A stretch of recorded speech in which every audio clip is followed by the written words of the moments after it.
Ja, kommen wir mal in den Osten, Russland. Russland erinnert an den Sieg von der Rote Kavallerie für 70 Jahre. Damals haben die sich 5 Monate mit der deutschen Wehrmacht gefetzt, bis sie dann endlich kapitulieren musste.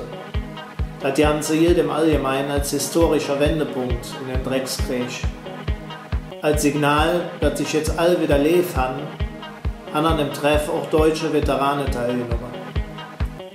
Abgesehen davon, ins ganz im Ernst, Russland?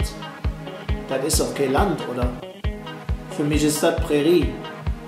Wenn ich die korrupte Kanisterköpfe sehe, der Putin, der da ein Trickse ist, wie es mir fällt, und all die Menschen, die unter so einer Verbrecherband liegen müssen, und das alles in 2000 Drück sind, also für mich ist das unbelievable.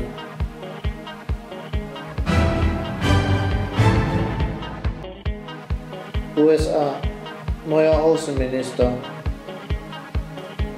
Tja, was soll ich sagen?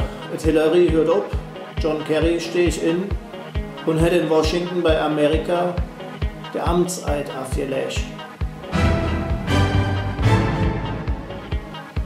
Bonn, Kasperle-Theater Jedwiger. So, unser OB Nimsch hat sich jetzt überlegt, dass er den Naujux wieder auf der Straße setzen will. Fristlos, natürlich. Naujux, der ja früher Chef vom städtischen Gebäudemanagement war und hat wegen Untreue und Betrug in Sache World Conference Center angeklagt war, kriegt jetzt die nächste Anklage verpasst. Wegen Einbau von nicht genehmigter Legionellenanlage in der Schule. Langsam wird der Knies zwischen den zwei Kameraden zum Kasperle-Theater. Da wird so viel gemauschelt und hantiert, dass es eben bei genauer Hintrachtung gut schlecht geht, oder? Die ganze Story demnächst in der Kölsch News Spezial.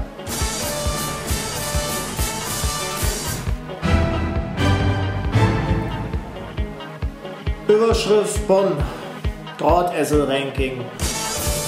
Bonn ist Mittelmaß. Die Freunde vom ADFC haben wieder einen feinen Umfrage gestartet. Da ging es um das Thema Fahrradwege. Bonn belegt dabei den 14. Platz, Köln noch schlechter, um 31. Platz. Zum Glück aber noch für Düsseldorf, die um 33. Platz von 40 Kandidaten kandidieren. Herzlichen Glückwunsch!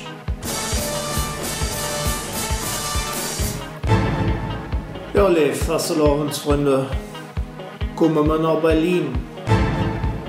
Mehr Geld für Beamte.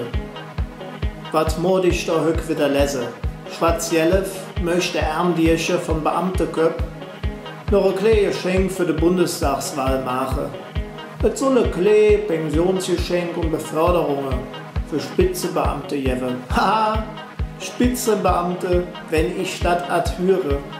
Das sind die Figuren, die sich mit dem Chauffeur in der Gegend rumcruisen lassen und rechts und links auch noch am Mauschele sind, weil sie den Hals nicht voll kriegen. Also, da kann ich nur den Kopf schütteln. FCF, yes, du. Sport am Ring, was jedes Neues. Ja, wunderbar, der FC hat gewonnen, so viel vorneweg. Der Geißböck gewinne sensationell und eindeutig mit 2:1 hier in die Macht aus Aue.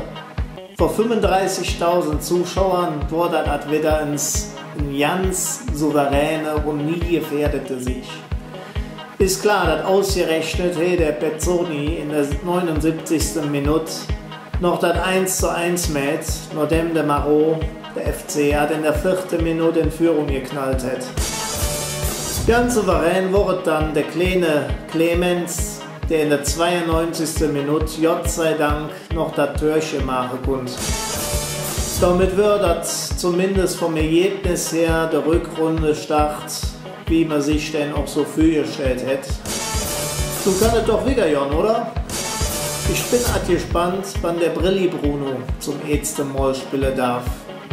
In diesem Sinne, FC Jeff Jaas.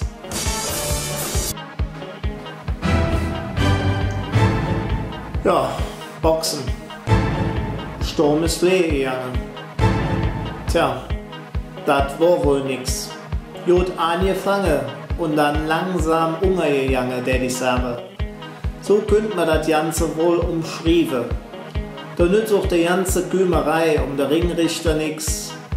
Der hätt dem Soliman einfach ins ordentlich eine ob de Nuss hauen solle, dann wird doch gut gewesen. Aber so lief nur ne unglückliche zweite Platz.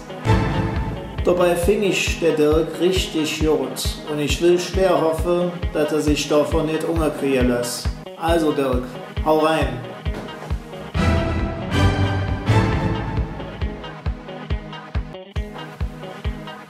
Ja, was jedes Neues im Fernseher. Unfassbar. Beauty and the Nerd. Hätte das vielleicht noch einer gelurrt?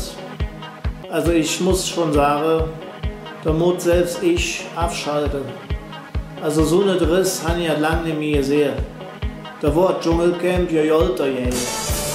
Ach mittlere Höhner, ja ach Nerds. Oder wie mir hier sagen, Beschlusste, die früher zu viel Primzahlen bekommen haben. Bei denen war dann nicht hierhin mit 7 Jahren hat so groß, dass der Körper sich wehren muss. Und das je nach Nerds in der unterschiedlichsten Formen. Teilweise sind Arm und Bein einfach krumm gewachsen, teils wurde die Drüse verändert und unglaublicher Haarwuchs wurde die Folge. Teils ist es doch so, dass die unfassbar Ausfluss haben. Zum Glück jedes noch Geruchsfernseher. Jedenfalls rechnen können die Nerds im Gegensatz zu der Ponys, die da im Röckchen ab und an über die Bildfläche hüppen, um sich irgendwann auf einem Boot zu räkeln. Fazit: Es gibt viel Driss im Fernsehen, aber das Format ist ganz oben in der ewigen Rangliste.